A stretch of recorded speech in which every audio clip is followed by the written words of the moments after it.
तो हेलो दोस्तों, हाल ही में एक मूवी रिलीज होने वाली है द साबरमती रिपोर्ट नाम की।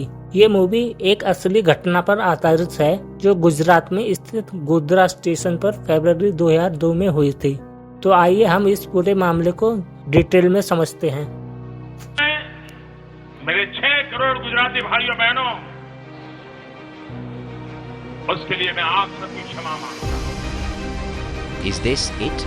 Is this the apology for the 2002 post-Godhra riots that Narendra Modi has evaded all these years? आज हम बात करेंगे एक भयानक और पीड़ा देने वाले एक ऐसे इंसिडेंट की जो आज भी भारत के इतिहास में एक गंदा दाग बना हुआ है। जी हाँ, मैं बात कर रहा हूँ गोधरा ट्रेन इंसिडेंट की। ये घटना ऐसी थी जो सिर्फ गुजरात ही नहीं बल्कि पूरे देश को झंझोड़ कर रख दिया। आज के वीडियो में हम सिर्फ फैक्ट्स पर फोकस करेंगे, समझने की कोशिश करेंगे कि क्या सच में ये एक साजिश थी या बस एक दुर्घटना। साबरमती एक्सप्रेस जो अयोध्या से चली थी, इसके S6 कोच में कुछ खास लोग सफर कर रहे थे। उनमें से कुछ राम भक्तों के किस्से भी जुड़े हुए हैं।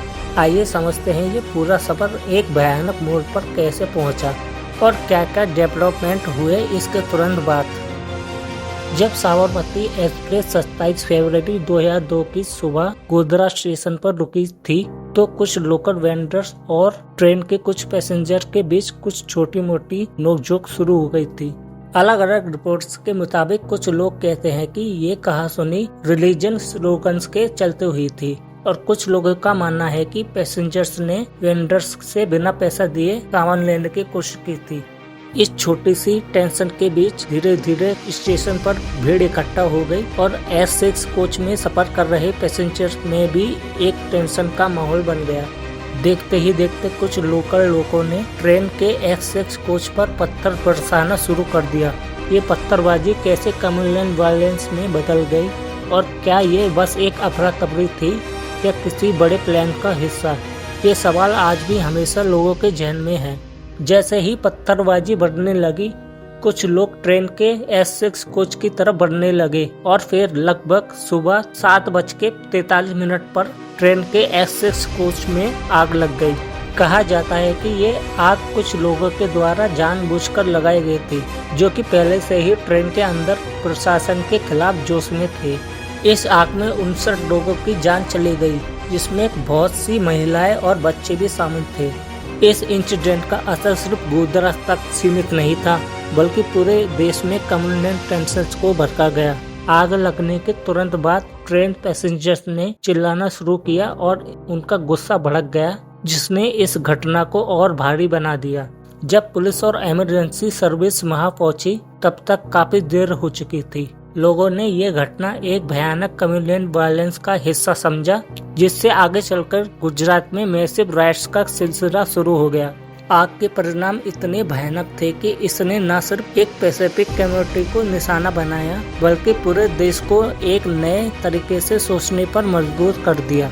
गोधरा इंसिडेंट के बाद पुलिस और फॉरेंसिक टीम ने तुरंत इन्वेस्टिगेशन शुरू की। इस घटना ने देश भर में हलचल मचा दी थी और हर जगह इसके लिए अलग अलग नजरिए बन गए थे। जब पुलिस घटना स्थल पर पहुंची तो उन्होंने देखा कि कुछ लोग काफी डिस्टर्ब थे और उनका गुस्सा भड़क रहा था। पहले दिन ही पुलिस ने कुछ लोगों को अरेस्ट किया, लेकिन उनकी असली जांच शुरू होने में काफी वक्त लगा। इस इंसिडेंट को लेकर काफी थ्योरीज सामने आई। कुछ लोगों का मानना था कि ये एक प्री प्लान्ड अटैक था, जबकि दूसरे लोग मानते थे कि ये सिर्फ एक दुर्घटना थी। फॉरेंसिक टीम ने ट्रेन के S6 कोच की जांच की और उन्होंने कुछ एविडेंस इकट्ठा किए। उन्होंने ये भी पता लगाया कि आग किस प्रकार लगी थी और उसमें क्या सब्सटेंस शामिल थे। इस इन्वेस्टिगेशन ने लोगों को ये समझने की कोशिश कराई कि क्या ये घटना एक बड़े कम्युनल एजेंडा का हिस्सा थी या बस एक ट्रेजिकल एक्सीडेंट। ये घटना इतनी कॉम्प्लेक्स थी कि अलग अलग पॉलिटिकल पार्टीज ने अपने अपने नजरिए से इस इंसिडेंट को जस्टिफाई करने की कोशिश की। गोधरा इंसिडेंट के तुरंत बाद गुजरात में कम्युनल राइट्स का सिलसिला शुरू हो गया। ये राइट्स इतने इंटेंस थे कि इसने देश के कई शहरों को अपनी लपेट में ले लिया। इस घटना के चलते कई जगह पर कम्युनल टेंशन्स बढ़ गए और नफरत का एक माहौल बन गया। गुजरात के अलग अलग शहरों में लोगों के बीच सामुदायिक लड़ाइयाँ शुरू हो गईं, जिसमें हजारों लोगों की जान चली गई। इस घटना ने देश को एक ऐसी तरफ धकेल दिया जहां लोगों ने एक दूसरे पर शंका करना शुरू कर दिया। इसमें सिर्फ मुसलमान ही नहीं बल्कि दूसरे धर्मों के लोग भी शामिल हुए और इसने देश की आम जनता को भारी नुकसान दिया।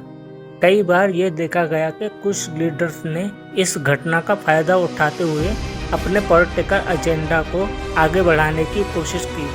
ये पूरा इंसिडेंट एक सामाजिक और पॉलिटिकल डिबेट का विषय बन गया, जो आज भी समाज में समस्याएं खड़ी करता है।